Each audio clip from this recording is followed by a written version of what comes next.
Welcome back to SONGMINE. It's morning time in the mine. We're doing this in the morning because we're working with a working man. His name is Chris Penn, and if you don't know who he is, he's got a lot of titles, and we'll get a little bit into that, maybe a lot into that, as we dig into the mine this morning.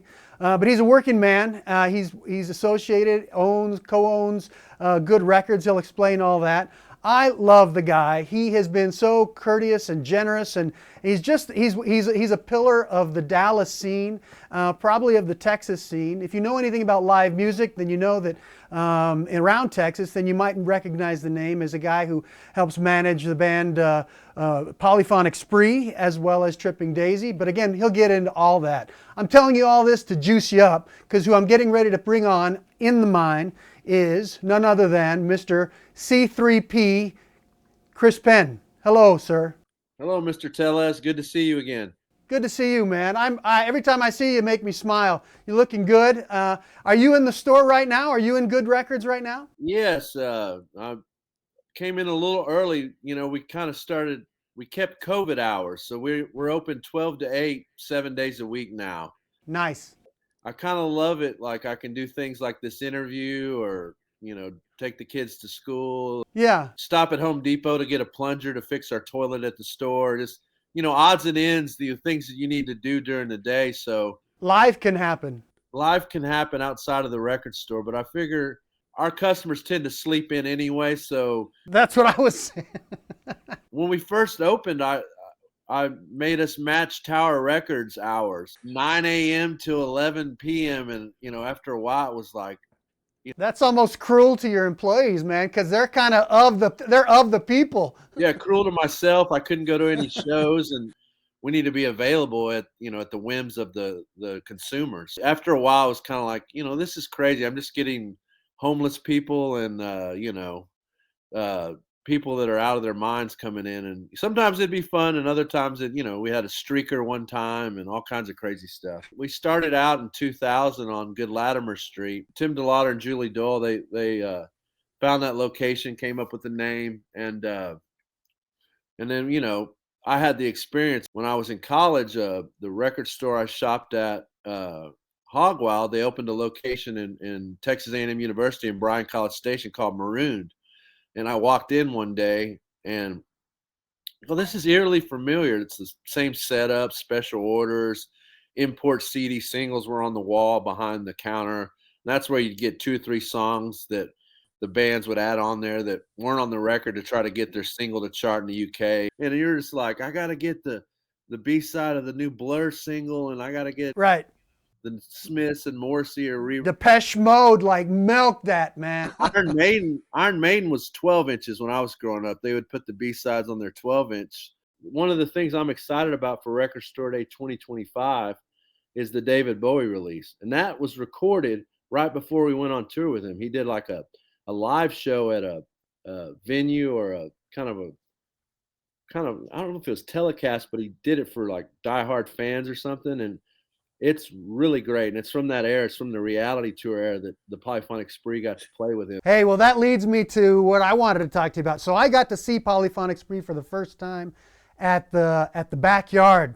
For that tour that Polyphonic opened up, that was, for all intents and purposes at that show, a greatest hits tour. We were able to do so much with David Bowie. Like, David Bowie would roll in every day with a hat, sweatpants, and a shirt, and like 2 or 3 newspapers under his arm, had his own masseuse and had his own chef there. The food was great. Now that we know what we know now, I probably would have harassed him, but, you know, our violin player gave him a tie that his girlfriend made, and kind of was awkward and weird. But, you know, him and Tim and Julie would have great conversations off on their own. All those places you're playing with David Bowie are top notch too, like in killer venues. Like, we played the Greek Theater in LA, right. in Austin. You're playing arenas with David friggin' Bowie. And yeah, what a story. Only time I got to really talk to him, Tim had to do an interview for something for us, and I had to go find him, and he was in a room talking to David Bowie, and they were talking, I guess Tim was talking maybe about the new record and alienating fans and doing a different sound. And, you know, and David Bowie brought up Neil Young, and they were talking about Neil Young, and I happened to walk in at that time. I'm a big Neil Young fan, and Tim looks at me and goes, "He loves Neil Young. Y'all should talk about Neil Young," or just kind of like, Ooh. because Tim loves Neil Young, but he, I know a Yeah, little no, I'm bit. just saying like that he's throwing it to you like that. It's almost kind of like, oh man, don't do that to me. Kind of like I'm not I'm fanboying out about another artist, Right. David Bowie, and they were talking about Neil Young releasing trends and albums that are just Right. uncharacteristic, and just because he wanted to do them, and David Bowie did the same thing. I would imagine that Bowie's advice was always going to be change shit up. Yeah, do what's making you happy. Right. Before, when he played with Nine Inch Nails at the South Park Meadows, in the 90s, that was not a greatest hits tour. This what the Backyard was, but this recording is more of a B-sides kind of thing for super fans. It's what he was playing on that tour, Okay. but it's before the tour started, or right at the very top, he did this thing and they recorded it, and it's the first time. Okay. First time it's coming out to the masses. Okay, that's exciting. Okay, I didn't know very that. exciting. Anytime you get some new David Bowie, even if it's live, it's like you got Yeah. But I think at the time, I think he knew something we didn't know. That's why he was doing the greatest hits. He did play new stuff, but Yeah. he was playing a long time for a guy his age. Yeah. It was 2+ hours.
Good evening and thank you.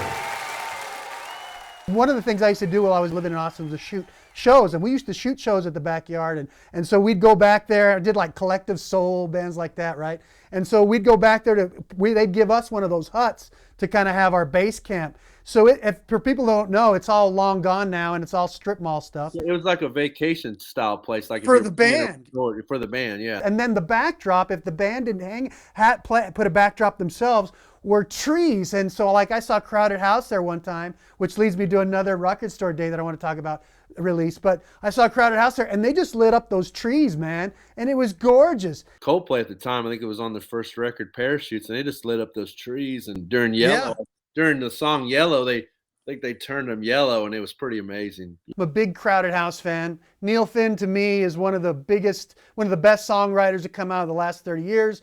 I love almost everything he's done.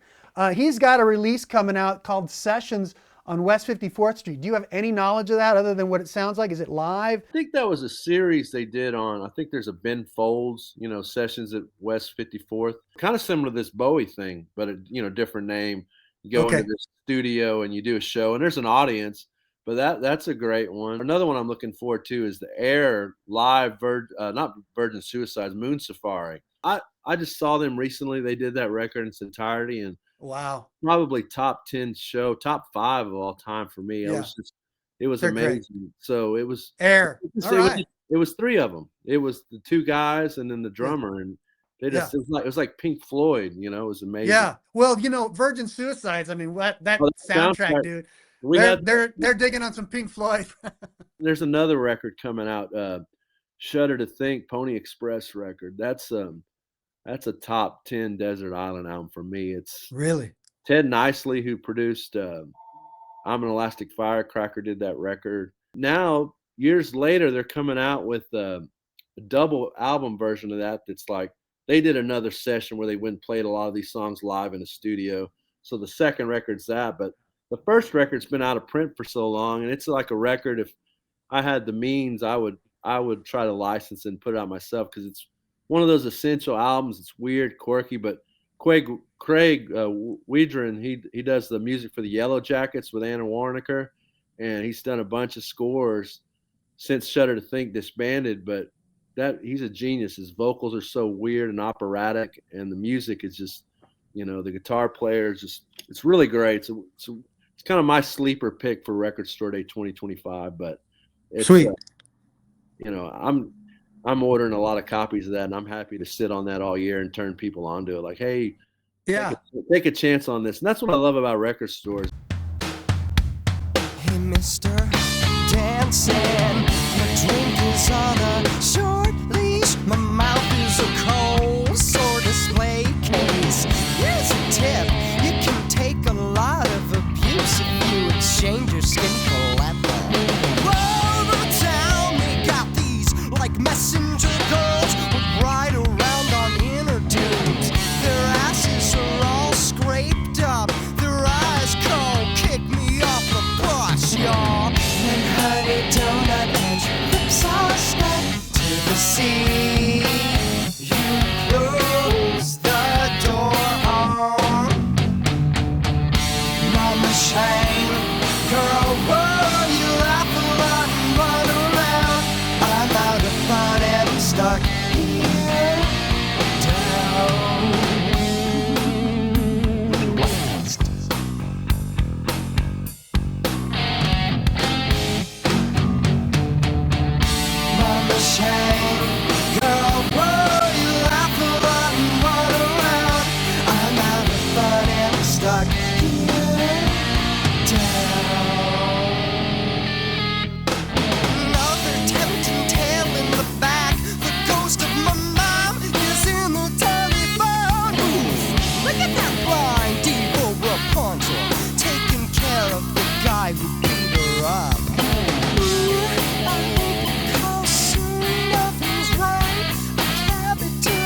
shine.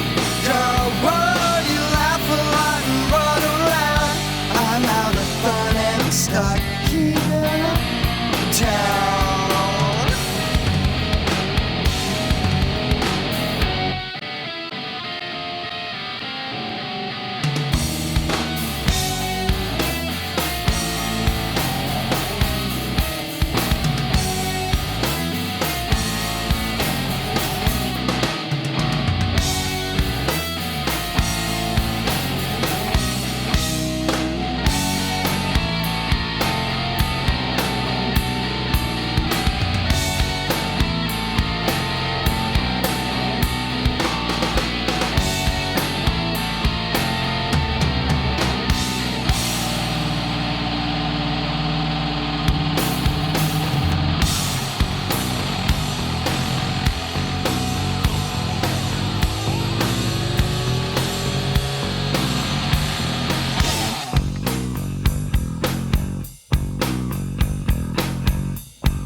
The girl you think you are, no, no.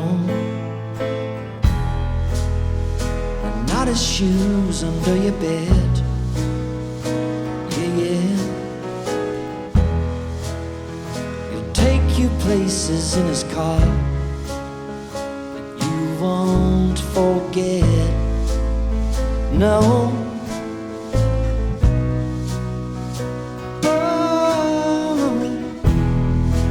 All the people that you know, yeah, yeah, will turn their heads as you go by.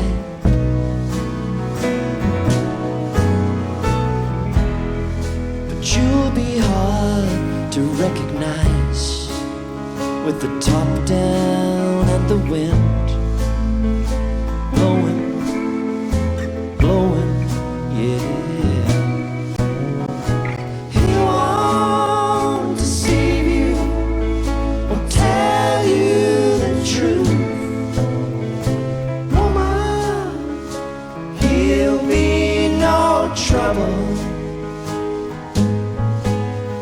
He won't write you letters full of excuses.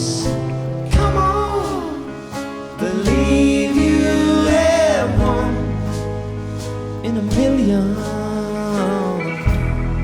You're not the girl you think you are.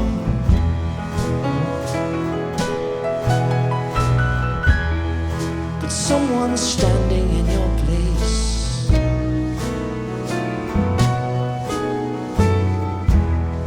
The bathroom mirror makes you look tall, but it's all in your head. No, it's in your head. He won't deceive you or tell you truth, woman, he'll be no trouble. You won't write your letters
girl you think you are.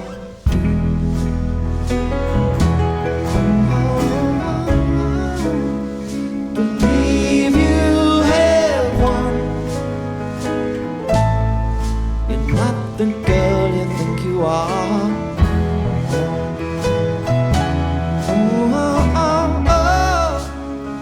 Believe you have won. You're not the girl you think you are.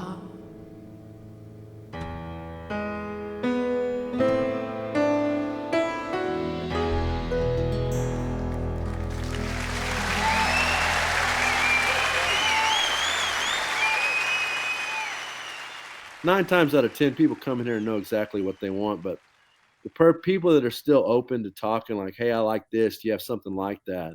Yeah, you kind of have a responsibility, I think, and I don't want to lay that on you, but it's like, if you're going to put in the time and you want to make your audience somebody that's going to come back and trust you, well, then, man, and you got to love it.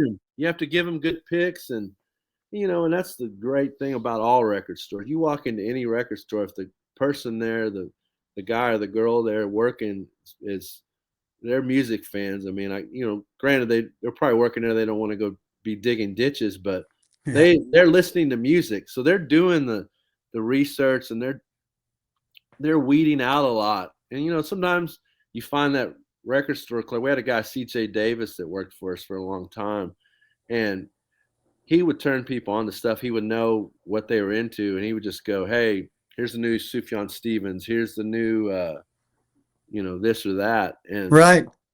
That's kind of your, and you get people, I mean, and that's one of the things that made me feel so like, we talked about it for being at one point being at kind of like a Cheers for some people. I mean, that's, you get to know these people, you do know their tastes. You can, you have the ability to, they're going to start bitching about their lives or their kids or whatever. Totally, it's some therapy happens at record stores for sure, and it's sometimes it's both sides.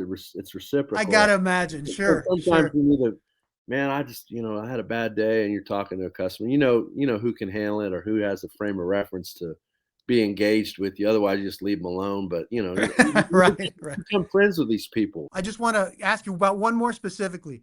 If you know anything about it, don't. That's fine. But I'm looking forward to it. I had it on CD back when I was in college. I'm a big Duran Duran fan. Oh, the Neurotic Outside, Steve Jones and is it Andy Taylor's in there? Or? No, John Taylor's on bass. Duff McKagan's on guitar, and drums is Matt Sorum. Yeah, and I had that record when it came out. I was a big Guns N' Roses fan, so I was like all about that. Yeah, it was nice to hear men singing, because if you'll remember, other than like Nirvana, it was like Blink-182, and prepubescent like punk, even like it sounded like kids yelling stuff, and you couldn't really relate. Well, at the time, Billy Joel was trying to do from Green Day was trying to do his British accent thing. And, yeah, right, that too. Yeah, but no, that's a fun record. I've got a couple customers that have, like, hey, I got to get that record. I'm going to put my name down. I got to put my name down. You got to get your butt up here at 7 a.m. and get in line.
Record store days. It turned into quite a thing for a lot of people. Oh, Yeah, there's so many stores opening up. There's about 2,000 stores participating in Record Store Day now. there you go. Can you tell us a little bit about how that got started and your participation in it?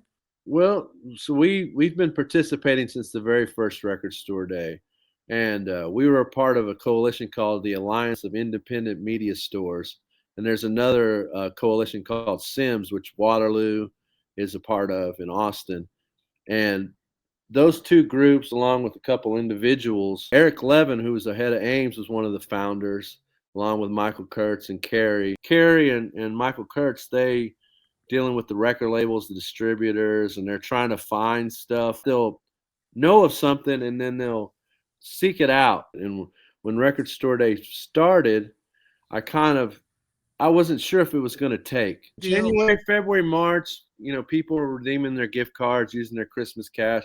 There's kind of a lull, so they kind of were smart enough to go, when do we need a little shot in the arm for the stores? Yeah. To give them a little oomph, a little help. So that's why it's in April. Close enough. Let's make it, Record Store Day, Good Records birthday, just to kind of double whammy. If anybody's on the fence, they'll come out. So yeah. We always have a ton of bands, and so yeah, beer. It's like I kind of need to tone it down just so people can actually buy stuff, because I put 13 bands, 20 kegs, and get crazy with it. Just you mean because people can't move through the aisles? Yeah, you watching can't the band? stop. So that's typical. Like, it's about shopping. What do? Make it unshoppable. But people find a way. And people line up, for people that don't know, that want to participate, no matter what record store you go to. You can't. Right. There's rules. There's the. And what's cool about it is it reminds me of like back in the day when we had to go wait in line for tickets. Yeah. You're going to appreciate it more. Like, you wanted that record, and you're always going to remember. It's a great event. Yeah. Yeah. Can you tell us the difference between the releases? Because I know that there's different. They label them differently. There's three tiers. There's exclusive that's only ever going to be on Record Store Day, and then there's Record Store Day first run or Record Store. And those are usually different. The first. Those are usually different. the first batch Have is like a different color. red vinyl, and then they'll re-release it later in black. Like they're doing that with the Van Halen Live in Dallas that recently came out for Black Friday. Like it was red then, but now it's going to come out black. And It gets people, geeks like me, juiced up to want to go and to talk about it. And for the first time, I'm seeing, because I'm a big geek on YouTube, watch a lot of these videos that people put out, and for the first time, I've seen nothing but positivity about the list, which is, I think, going to juice even more people up. There's always a hater, but this time there's I see always nothing a but hater positive. on the internet, Yeah. man. Yeah. Like, But this time I don't see any. That's all I'm saying. You could tell people you're giving away free ice cream all year, and Yeah. then you're going to get the one lactose intolerant guy who's got to rain on your parade. Just don't eat the ice cream. You don't like it, just don't. You don't need to complain about it. But no, there's the But people. I'm just saying, anticipate this being a big one, because I don't hear any hating. So. Yeah, well, there's people love the list and people don't like the list, and then there's the people in the middle that complain a little bit, but they're always like, well, I got to have these 8 things, and I'm like, well, then they did their job. They're getting you to buy something. And it's just anything that supports a record store. Hell yeah.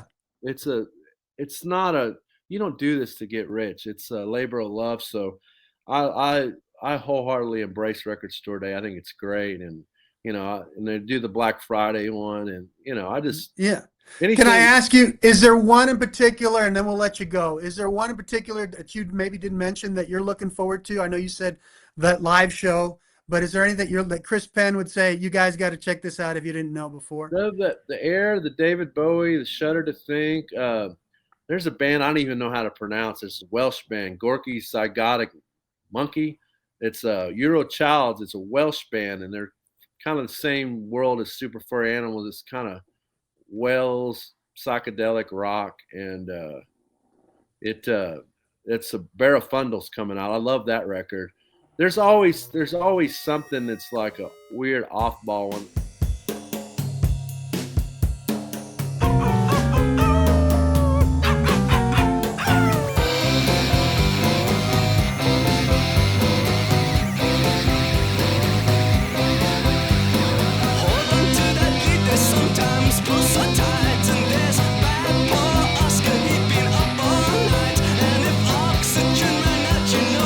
Just won't care. It'll be like throw that stick one more time over there.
I remember you on a date one time at an in-store record store day.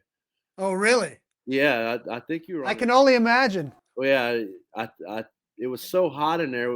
We were nuts to butts people. I think your date or friend or girl. Yeah. She Which time you met? Which time you talking about? Because I went to a few. One didn't go very well, and I know what you're talking about. when we had to call an ambulance. And Oh, yeah. she Okay. passed out, scared the shit out of me. She turned gray and then dropped like a rock. But that's not I've had 2 people pass out at Good Records. I had another guy. Yeah. It wasn't very crowded. He passed out, but she went like total gray and then whoop, like went like a ton of bricks. That was we'd have to explain that before. I mean, if I'm turning red, it's because that was Do you still talk to her? No, man, we lost touch. I hope she's okay. I hope she's fine. I hope the best for her. Obviously, I won't mention who she is. She was a good girlfriend for a while, for sure. But yeah, that day I think she hadn't eaten, and combined with maybe other things, I don't know. But yeah, man, it was hot in there, and she was in another line, man, and she drops, and I remember somebody said. Jacob said, "Hey, man, Chris," because he knew that and I'm like, "What?" Like, we're about to leave because we're gonna go get something to eat, and I guess that's what she needed. And then I don't know if I told you, but I'll go ahead and finish that story by saying my side of it was, I'm the asshole somehow. I was the asshole. That happens to the best of us. And you know why I was the asshole? Because okay, what did we do? She fell. We took her to the back. We gave her a little of this. Does she need water? The ambulance was called. The ambulance was called before I think we even knew what was going on. I think we called it before we knew she's affiliated with you. I thought she was just a random girl. Now, probably better to be safe than sorry. Sure. Yeah. We elected to go there before eating, which was probably a mistake. And then she drops. She was our first, point of worry. We took care of that. She's sitting back there chilling. We're calling up the ambulance. We know things are good. At that point, I'm telling you, I feel so sorry. I'm sorry. And because this is your business. This is you don't want to scare your business. This was a big day for you guys. I felt like, oh man, I couldn't help but feel a little bad. I brought her to the table. She didn't mean for that to happen, and I wasn't mad at her, but I was like, oh man, the people aren't going to come because they're going to think there's fucking drama happening at the record store. She turned out fine, and we made sure she was fine, but still, I caught shit for being the asshole because for some reason, I guess when she finally comes to, the first thing she sees is me going, sorry folks. You know what I mean? Apologizing on her behalf. Yeah. That doesn't always work out well, but go whatever town you're in, go to a record store that's participating, or go to any record store day on any record store on record store day, even if they're not participating in the actual event, and go buy records, man. It helps those guys out. Record store day this year is a little early. It's Saturday, April 12th, and we're opening at 7 a.m. Well, man, listen, thanks so much for being on the show. I could geek out. This is going to be a big deal. Thanks for spreading the word about records, my record store, Good Records, and Record Store Day in general. And thanks for playing music, man. Music is going to get us through this crazy time. It's pretty cool. Oh, my God. So let's just embrace music. It typically doesn't let you down. Hallelujah. Hallelujah. So, Good Records, 9026 Garland Road, Dallas, Texas. And we have a website, goodrecords.com, goodrecordstogo.com. We mail everywhere. Might not be the best investment. Don't treat it like Dogecoin or crypto or stocks, but sometimes actually, I would buy that before I bought any Bitcoin. Now, people are going to think I'm a fool. Me too. But the rug being pulled out of under these people that are buying this now. Listen, man, thank you very much. You're an angel yourself. Good Records in Dallas, Texas. They'll make you into family if you go even just more than once. So thank you, Chris Tellers. Appreciate you. Thanks, man. Thanks for being on SONGMINE. Cheers. Hugs, man. All right. Talk to you soon. Bye. Well, thanks for watching this edition of SONGMINE. That was Chris Penn from Good Records. He is a phenomenal guy. You should get yourself out to this record store day and every record store day because it's a blast. If you're a geek, that's why you're a geek. If you're a geek about music, well, that's why you watch SONGMINE. And if you watch SONGMINE, then you need to get yourself to record store day any and every time. Take care. Thanks for hanging in the mine. SONGMINE.